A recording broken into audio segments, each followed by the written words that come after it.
Got a Powertap hub here. We've got Powertap, we've got Quarq. Put that chaining on the wrong way. We have a Stages power meter, which is the best power meter in 2017. First things first, see this rim here. Someone else was using it and they didn't adjust their brake pad properly and it was rubbing on that. So that little fin on the pad, you want to take that off. So it's like that little fin there. On some brakes it has like a little nub sticking out here, so you want to like get a screwdriver and take it off. Otherwise, if you're not paying attention, it can do that to your rim. Anyway, Powertap hub. Digress. Powertap. Rate the products. You know, if you've got a power, again, if you've got a power meter, if you've got a Powertap, if you've got a Quarq, if you've got a Stages, you don't need a new power meter. It's working for you. If you're in the market though, pros and cons of each product. With the Powertap, when the bearings go, you cut up for a lot of money. It's not a user serviceable item. You got to send it back and calibrate the torque tube and all stuff like that. And the free hub body is pretty much made of avocado. So when you put your cassette on there to tighten it up, it just bites into it because it's really, really soft alloy. So you're going to be spending money on free hub bodies because they eventually will chew out. So it's a light product. It's more of a 2010 technology. And customer service in Australia, pretty non-existent. In the US, they look after you, but it will cost you money. But accurate products, reasonably good. But in my opinion, outdated technology. Let's move on to Quarq. This is the new D0 Quarq. It is, again, another accurate product. In terms of cost, it's more expensive. So if you're on a budget, then it probably might not be in your budget. It's a nice product. It's well used. 2-year warranty, customer support. Depends what country you're in, but generally Shram's pretty good. Generally Shram's pretty good with the customer service in my experience. So it's worldwide, Australia and USA hearing good things. And the battery is easy to change. Just undo that, battery pops out. With the Powertap, you got to take your wheel off. You got to get your little plastic thingamajiggy and then you pop it out. It's reasonably easy, but it's not as easy as a Quarq or a Stages. The weight of this, a little bit heavier than a Dura Ace Stages setup. I don't know the exact numbers. I've got to take a crankset off and weigh it, but it's similar, but again, more expensive, as accurate. Pros and cons, probably budget. If you're on a budget, it's probably going to be out of your reach. And also, what I do like about the Stages is that you can drop it on another bike pretty easy. You know, you can change bikes with it. I'm actually going to take this off this bike now and put it on my Giant Defy over here. I've got another bike sort of sitting down there. You can sort of see that. That's the Dura Ace crank. You can sort of see that through the chain. There's another Dura Ace crank. So I put it on that as well quite easily. So it's just easy to chop and change between bikes. And all the Stages is this little plastic cockroach here, a little roach. So don't spray any rodenticide around here because it might kill your Stages. Battery is easy to swap out. I'll give it the Quarq though. The Quarq battery is the easiest to swap out because it's just there. Stages a little bit fiddly. It takes a bit getting used to. A bit like your mum, but if you persist, it'll work.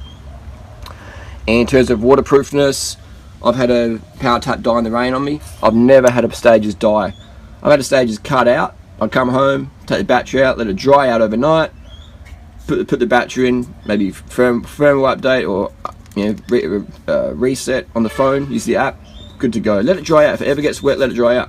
Quarq, not much experience with it in the wet, but I've seen all products being sent back for warranty. I've seen Quarq get sent back, I've seen Powertap sent back, I've seen SRM sent back, I've seen Stages sent back. But I've never, to be honest, ever seen a Stages fail. I've seen someone have a battery down here and then snap their Stages clean off, but that was not, product issue. That was more just user error.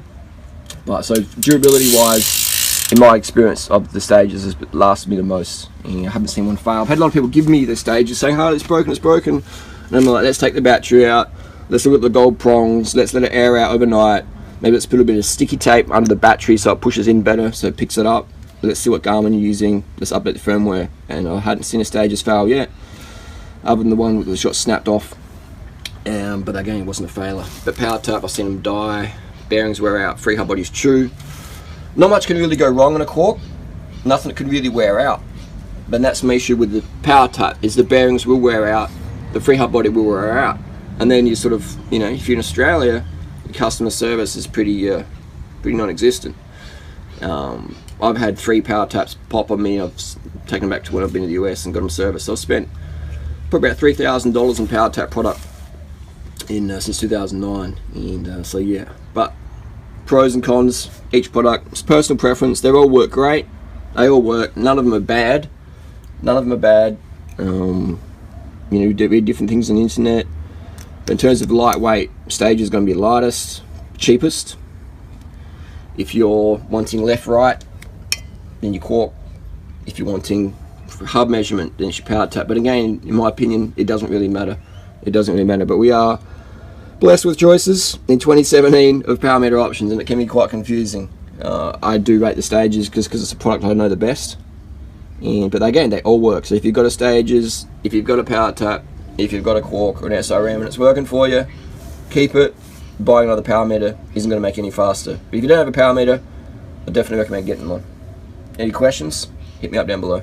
The biggest thing a power meter is going to do for you is going to teach you how to pace yourself. It's going to show you that keto diets don't work, because all of a sudden you can't push watts if you're in ketosis. Your watts cannot be pushed. You'll be stuck on 100 watts getting passed by my grandma, who only does it, 100 Ks in the last 15 years. Power meter is a pacing product. It's a pacing tool. It's a game changer. You need to get a power meter. It's just going to help you riding so much. I mean, you don't need one, but you do need one. You can still go and ride and train, be super fit and explore and have an adventure without a power meter. But with a power meter, it's just going to be a good pacing tool, especially if you're riding with riders who are faster than you or slower than you. You can just ride at 100 watts and they'll keep up. Or if there's someone's faster than you and you're getting dropped at 400 watts, there's no point going faster than 400 watts and up a climb. On a draft, on a flat road, then yeah, you've got to hold the draft, hold the wheel. But on the climb, just let them go, drop it down to 300 watts or whatever you can sustain for the next 10, 20, 1 hour, 2 hours, and ride your own race, ride your own pace. So a power meter is just a pacing tool. If you want more in-depth discussion, get a copy of my cycling book, Enduro Rider's Lean Body Bible. I talk about how to use a power meter more in there. But essentially, it's just real fucking simple. It's just a fucking pacing tool. If you want to ride hard or easy, just gives you numbers to follow. Done.